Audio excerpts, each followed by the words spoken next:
Will somebody please throw me a lifeline, because this season 2 of Force is getting crazy. And the characters are on some really crazy stuff. Matter of fact, I'm renaming D-Mac to Dum Dum.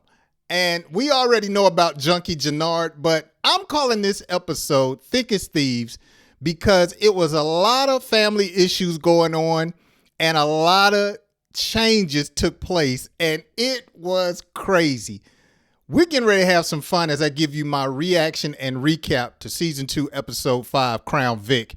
It's your man Parlow from Parlowgems.com. Appreciate y'all rocking with me. If you enjoy my content, make sure you go ahead and dance on that subscribe button and drop kick that like button. And let's get into it and let's have some fun. So the episode starts off picking up where the last episode left off with Dum Dum shooting the popo. Your man D-Mac, I still can't believe it. And so Tommy's going off on him, telling he needs to lay low. They need to keep it quiet because Kate is upstairs, and you know how she is. She can't hold water, and we're going to talk about her. And I got a new name for her, Queen Snake Kate, because she is just so messed up. But they're trying to calm, or Tommy's trying to calm his nerves, because Dum Dum has really messed up, okay? He has really dropped the ball, and he's afraid that he may get life in prison, or in fact, he may end up doing some time on death row. So he is very paranoid, and I think they did a great job in this particular scene. All right, so Tommy is, of course, trying to get him to calm down, and then they switch over to your boy, Junkie Jenard.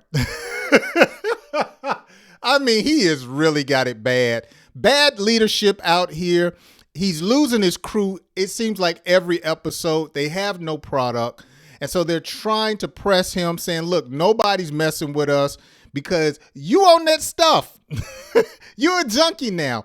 And he has to tell them, look, y'all just be loyal, okay? Just hang in there with me.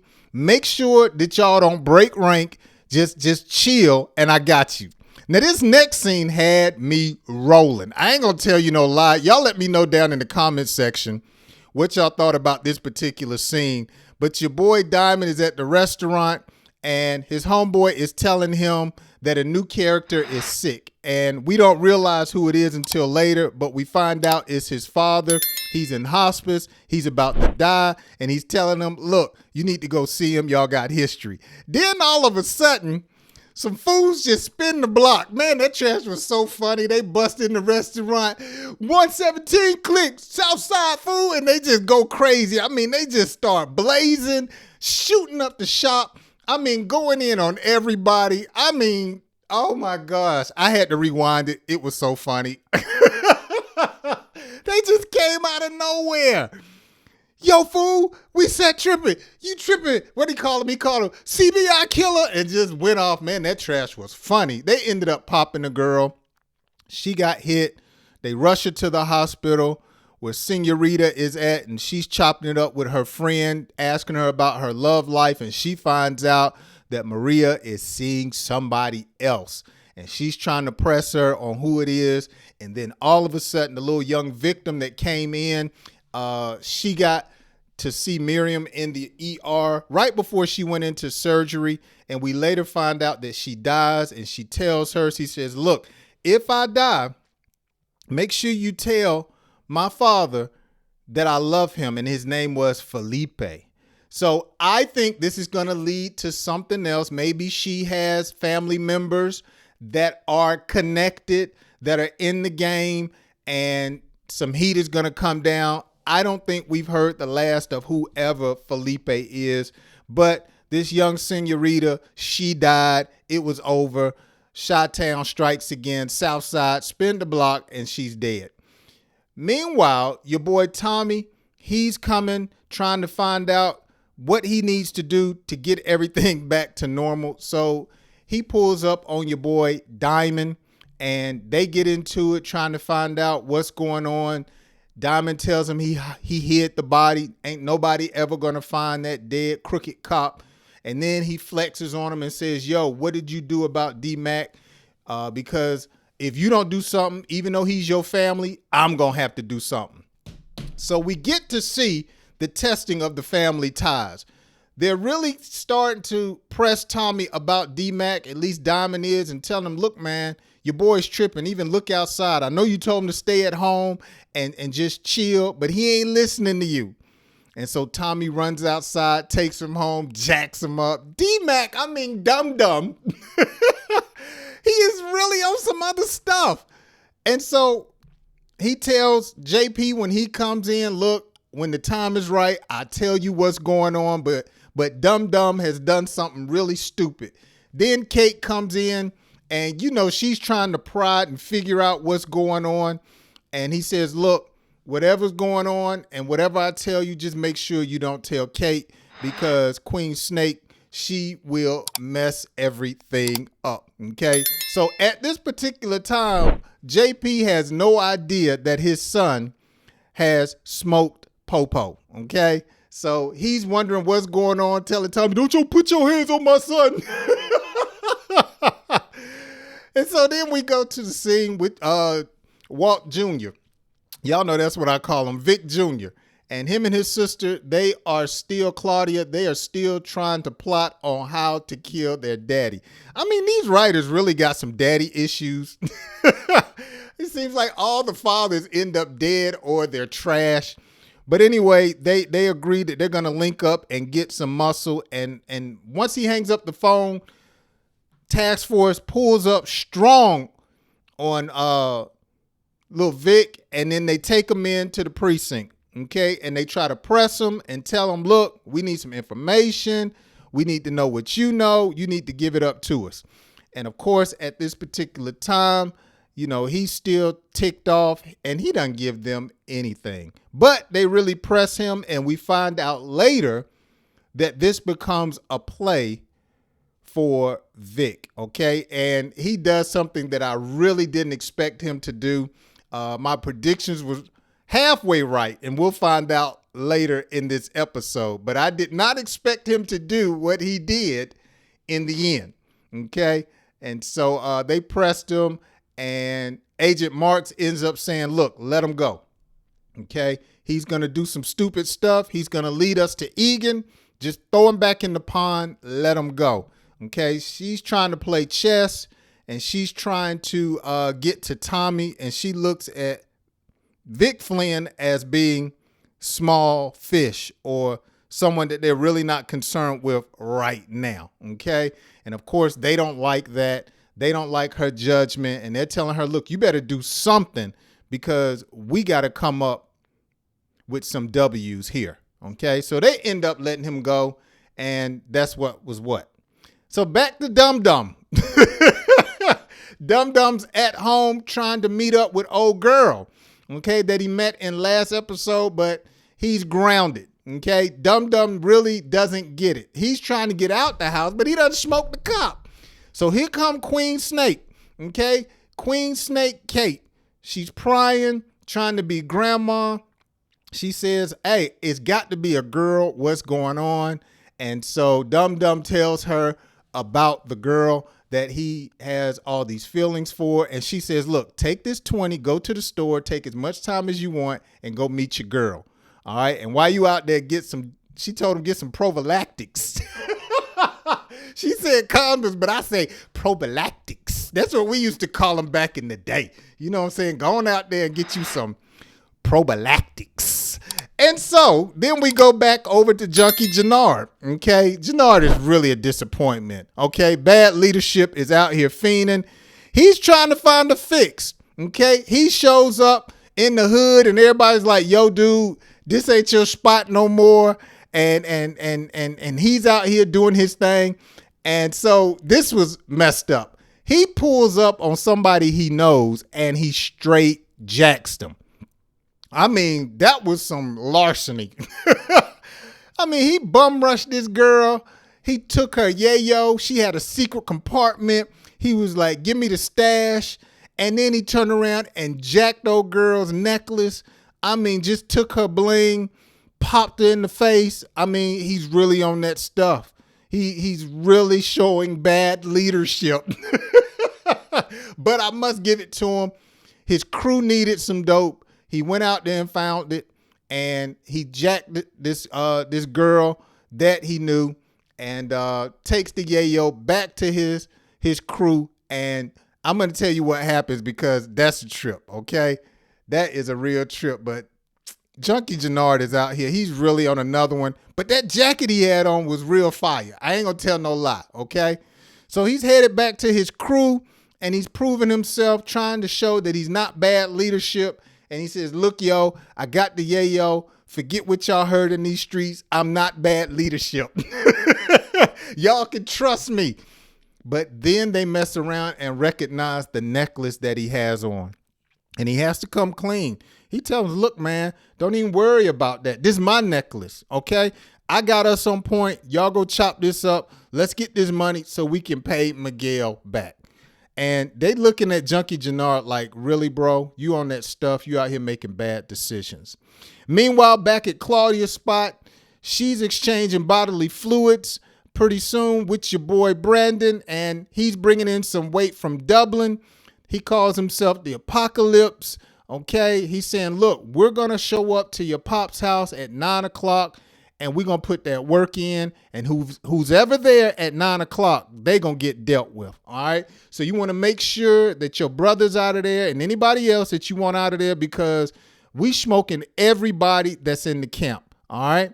And so your boy Vic shows up after coming to the police, from the police precinct, and he gets the plan together at 9 o'clock. And that's my mistake. They exchange bodily fluids a little bit later.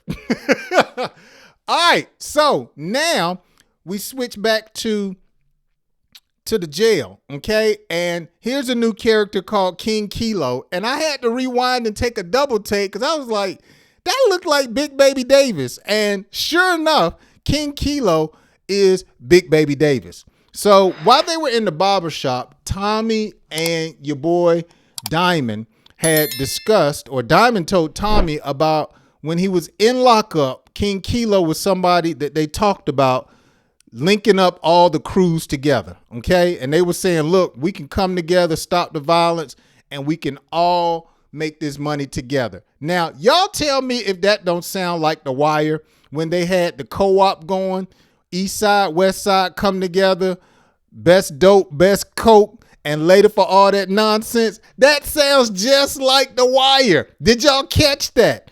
I did. And so anyway, that's what they're rolling with. And Diamond calls up King Kilo, and they talk about it, and they come to an agreement somewhat. King Kilo says, look, I'm down with merging our crews, but you got to give me half of the jail profits off the dope y'all making in lockup. And Tommy says, nah, we ain't with that, and hangs up on him. And that ends that, but I don't think that's the end of it. I think that's going to come back around, and they're going to link up with King Kilo again. But Tommy definitely wasn't trying to give up no profits for the peace. Tommy wants to own the city, okay? And so if he can do it another way, I think he will. But in this episode, Big Baby, or shall I say King Kilo, he couldn't come to an agreement with Tommy and Diamond. So it was good to see Big Baby in there with them weed lips playing that part. He had a real small cameo. Let's see if he gets some more screen time a little bit later. Okay, so here you have Tommy and Diamond talking about why they couldn't do it, or Tommy explaining to Diamond why he couldn't do it. He's like, yo, man, we need the bread. We need the money. We don't want to give up none of this power. All right, let's think on it. Let's get back at it again a little bit later. All right. So then we go back to the hospital with Senorita. Okay. Senorita's in there, and she's kind of hurt because the other Senorita, she died after being rushed into the hospital from being shot when them boys spun the block. And she's talking about that. And then her and her boyfriend get into it, and they have a breakup. Okay. Now this gets crazy. Okay. He really wants to keep Senorita in his life, and she's like, do you love me? And he don't say nothing. She's like, that's what I thought.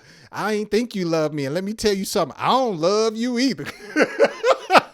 Her daddy gotta be black. So they break up and they go out in the parking lot and he's pulling on her, and guess who sees it? I knew he was done right then. Miguel. Miguel sitting in the car. He done put hands on Maria. I said, oh, Lord, it's a wrap for him. He pretty much done. And Miguel tells his sister, he's like, yo, you want me to talk to him? She was like, nah, don't worry about it. Let's just get in the car and let's go. But we know Miguel is crazy. And we'll come back to that a little bit later. All right, so here's what I was talking about earlier. Claudia and your boy from Ireland, they exchanged bodily fluids. I mean, it was just like wham, bam, thank you, ma'am. I thought he was asleep right here. But she put him on him. She put it on him for like 20 seconds and he was done. But he messed around and tells her something that really ticks her off. He tells her, look, even once this is done, the motherland over in Ireland, the old country, they're not going to respect you as queen.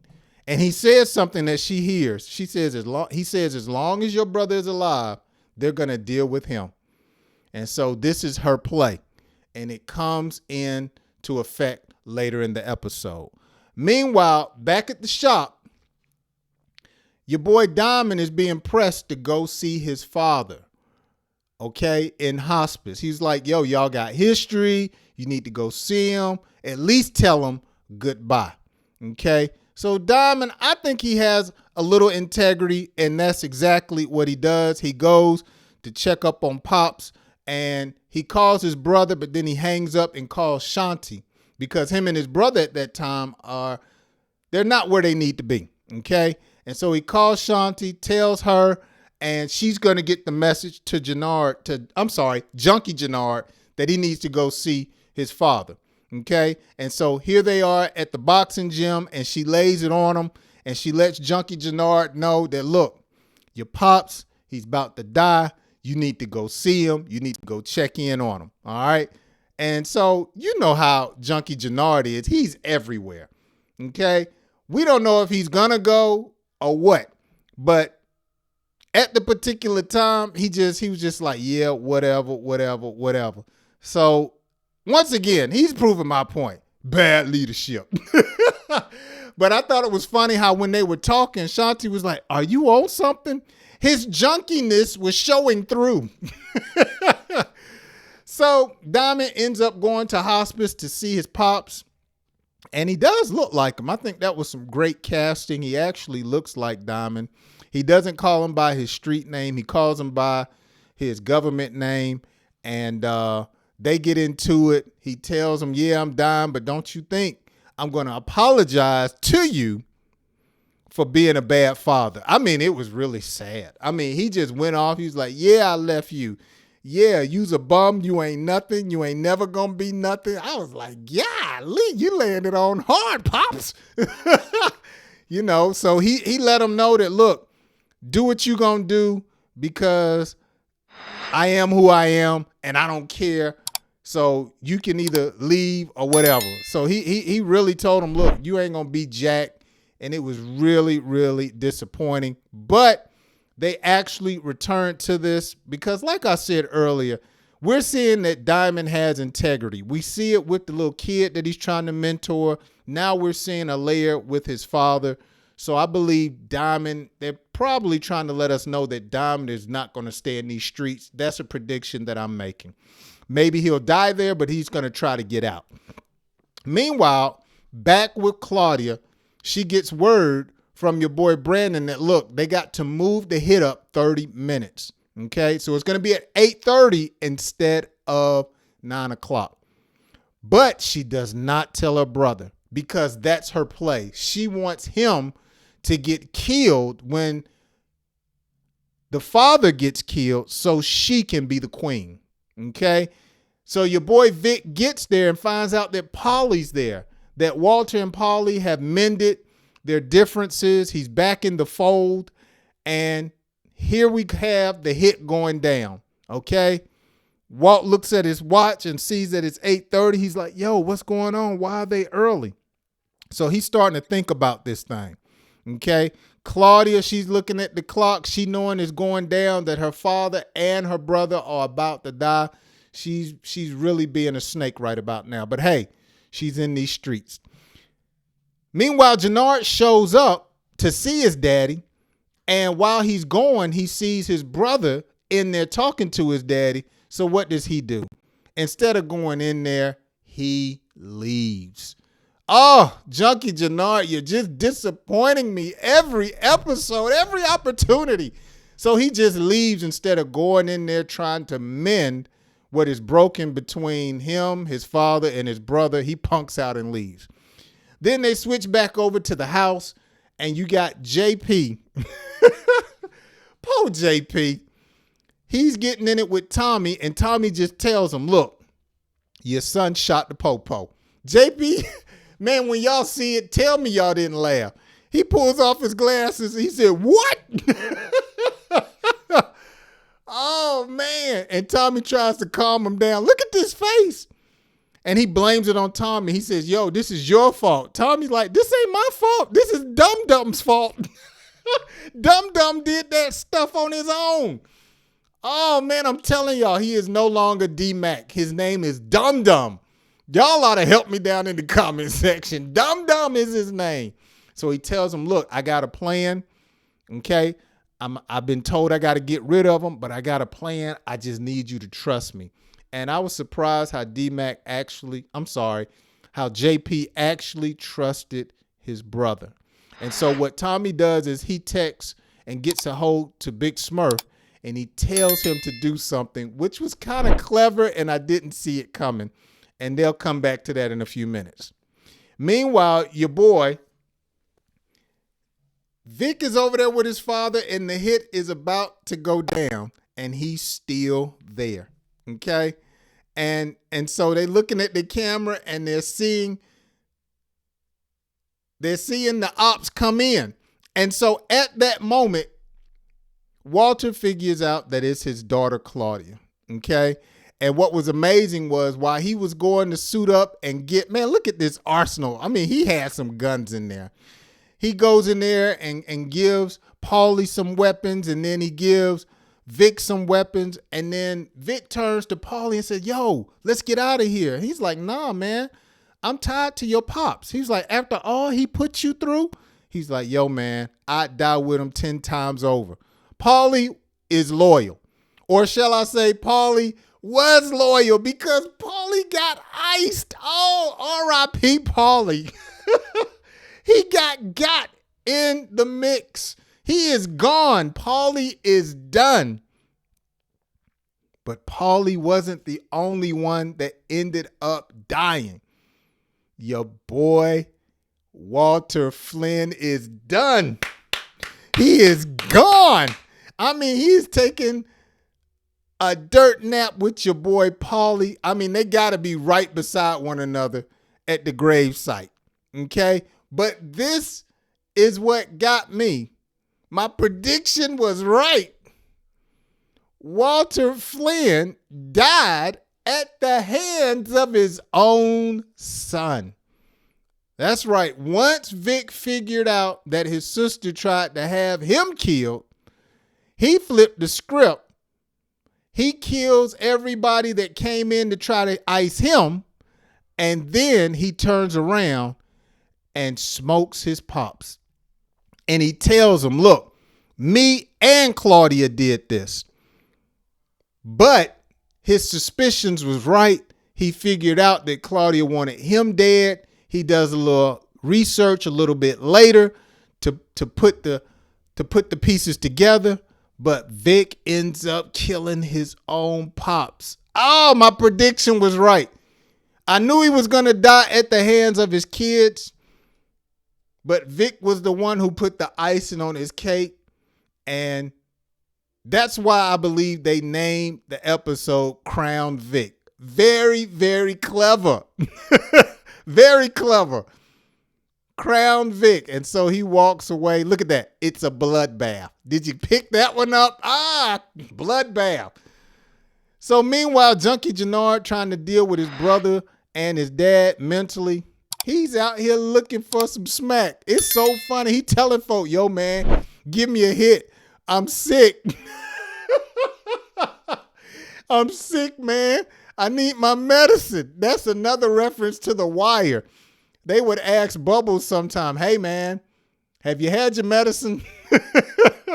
So he runs up on this white boy and they get in the car and he gives up that necklace that he jacked. He gives it to the white boy for some smack. Now, Jenard sniffs the smack. And the white boy like, yo, you wasting it, man. You might as well throw it out the window. You get a better high, he says, when you shoot it in that needle. And he's like, yo, Junkie Jenard, like, I don't do needles, man. He said, man, I got you. I got you. Man, just an evil, evil episode. I mean, Jenard mess around and takes that needle. The boy puts it in his arm. He's like, yo, you got no tracks. You got a fresh arm. I mean, just, it gave me the creeps, man. Just a demonic scene. And very, very sad because Junkie Jenard is really out there. Now he's shooting heroin. He's getting that horse all in his arm and it goes straight into the vein. Meanwhile, they go back to Claudia's spot. And, no. This ain't Claudia's spot. This right here was real ill. This is Miguel, folks, showing up to Maria's house, showing up to Maria's boyfriend's house. And Miguel is chumping her ex-boyfriend for putting his hands on Maria. And we know Miguel is just crazy. And he takes that boy's hands and he damages them, both of them. Now, I think this may come back into play because Miguel is a diabetic. Now he knows where this doctor lives. He may use him in the near future. I don't know. That's just a theory I have. So meanwhile, Vic is out on the street going to the meetup spot to see if his sister shows up, and she doesn't show up. And this is right here where he puts the pieces together and realizes that his sister tried to have him killed. Oh, you would have thought that he was going to kill her right then. You would have thought that's what he was going to do. But then something happens. A twist goes up. Let's look at Dum Dum. So Dum Dum is going to meet old girl. Look at him getting his Mac on, getting his swerve on. And Big Smurf pulls up and they straight scallywag. I mean, they straight take Dum Dum into the truck. They blindfold him and get him into the truck and they take him somewhere. We thought to kill him, but they'll show you what happens in a minute. So back at the house, Tommy is telling JP, yo, I had to get rid of your son. Okay, he's done. Trust me, it's for his own good. And they don't reveal what he does or did for him at this particular point. But he tells him, don't you tell Kate. We need a united front. It reminded me of the Bernie Mac show. We need a united front. We got to be on the same page because if you tell her, she's going to mess it up. Meanwhile, back at Claudia's house. Oh boy, it's about to go down. Vic shows up and he says, yeah, y'all came early. And Claudia, the snake she is, she says, well, it wasn't on me. It was on Brandon. He didn't do it. He said, yeah, because one of y'all tried to have me killed. And what did Claudia do? She pulls out the whistle and she pops Brandon before he could break down what really happened. And she flips it and says, look, he betrayed us and tried to kill you. I got your back. But it's too late. Your boy Vic out here, he knows the truth. He knows what's going on. And he hugs his sister like, I got something for you. It would have been gangster if he would have popped her right then. I mean, just put the gun in her hip and just, bye-yow, just ended it. I can't stand her. I can't stand Claudia. So meanwhile, we go back and Diamond's dad is on his last leg, okay? And it's looking like he's on his way out of here. And guess who's there? Diamond, okay? He's there. I told you he got some integrity. And so his father basically apologized and he says, yo, man, I'm sorry. But look, I was hard on you because you could take it. Your brother, he was the one that really needed, he needed his hand held. But I did it. I treated you the way I treated you so you could take care of him. And he says, look, I'm on my way out of here. All I want you to do is take care of your brother. Look after your brother. Look, I'm sorry that our lives turned out the way they did. Who knows where your life would have been if I would have stayed in there. But then he said something that reminded me of New Jack City. He said, man, I would have been there for you, but them streets, they were just calling me. He said, them streets, they were calling me. I said, that's New Jack City. No, but it was a straight scene. It was cool. It was believable, at least for me. And so I enjoyed that scene. It was kind of touching.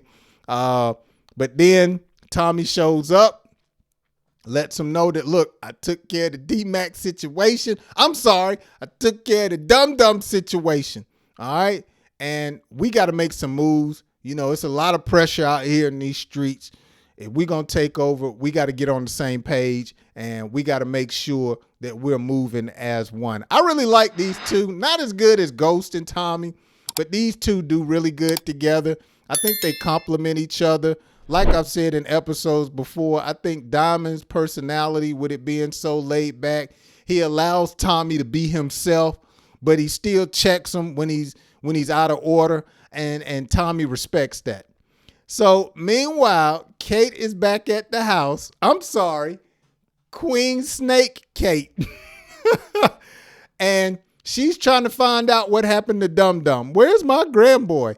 And Tommy tells her, stay out of it because I got rid of him. And the way he puts it to her is like he killed her. Okay? She thinks that he's dead, but he's not dead. Okay? But that's what she thinks, and it drives her batty because she's lost another son in her life, or shall I say a grandson. And she blames it on Tommy. She blames it on JP, and she says, I raised some animals. And this was a great line. JP says, no, we were raised by ourselves. Woo, that cut to the heart, letting her know that, look, you weren't there to raise us. If you don't like what we have become, you should have been there. That was a tight line right there. So then they leave that family, okay? And then they go back over to Diamond and Junkie Jenard, and he shows up saying, what Pop's at? And he like, man, he gone. He gone, bro. He dead. You missed him. And Junkie Jenard breaks down. And he says, what Pop say? And this was a great big brother scene, great family scene. He tells his brother, look, man, Dad said you were the favorite. He loved you more than me. He want us to be together. And it helped draw Jenard back in. And Junkie Jenard breaks down and say, look, man, I ain't running CBI right. We need to get back together. That's on me. They squash it. And so now they're back together. They're back together because their father's death has really touched their heart, pricked their heart, and they're back together. Meanwhile, Queen Snake Kate is at home because she feels so broken, and she thinks that her grandson Dum Dum is dead. So what does she do? She reaches for the yayo. She been clean all this time, but she can't handle it. Man, and she takes it right to the head. I think my prediction is going to come true. She's going to end up ODing. She's going to end up dying by that smack, by that cocaine. That other white girl, the other white meat, it's gonna kill her. And so she takes her hit. She's rubbed it on her gums. And I think that's going to be the end of her, but she makes it out of this episode alive. Meanwhile, the truck that jacked Dum Dum, Big Smurf, this was kind of clever. Now, I don't know where this came from. Maybe Tommy thought about, Lord, I done forgot his name. What's Ghost's son name? I done forgot. Tariq. And how he was at a boarding school. He was away at a charter school or a prep school. He does the same thing to your boy Dum Dum. Maybe Dum Dum will come back to D-Mac Okay, so he leaves him at this charter school. He still got that street in him. And he says, look, you're going to stay here. You're going to get your head right. And Tommy tells him on the phone, you can't come home until I see that things are safe for you to come home. And he should have just told him, you ain't coming home till you're not dumb no more. You out here busting caps on cops. You stupid. Stay at school and change your life for the better. Sure enough, Dum Dum hangs up. He doesn't like it. And that's going to be the end of that, at least for now, unless he does a Wallace like on The Wire and he just comes back to the city and ends up getting killed anyway. So we shall see how this plays out. Meanwhile, in the last scene of the episode, Agent Marks is in her office, and guess who walks in? Your boy, Vic. He walks in and says, look, I'm ready to be a snitch. Oh, I didn't see that coming. That was a good play right there. They caught me off guard on that one. But he comes in and says, look, my sister tried to have me killed. All right. I want her done. A bullet is not what she deserves. She needs to suffer. She needs to go to jail for the rest of her life. She killed my father. She's behind my girl getting done. I want her done. Agent Marks flips the script and says, look, if you want immunity, how I say that, immunity? If you want immunity, you're going to have to give us not only your sister, because that's a good start. We want Tommy Egan. And sure enough, what does your boy do? He agrees to turn snitch. Oh, man, so much was going on. I really enjoyed it. And let me say, I enjoyed even the song at the end was called Snitch. That was a great spin on how they did that. But it's so much going on. We see that Tommy was loyal to his family. He was loyal to your boy JP and to Dum Dum. We see that Diamond was loyal to his family. They were thick as thieves. On the other hand, we see the Flynn family. Their empire has broken down, and Vic is all for himself now.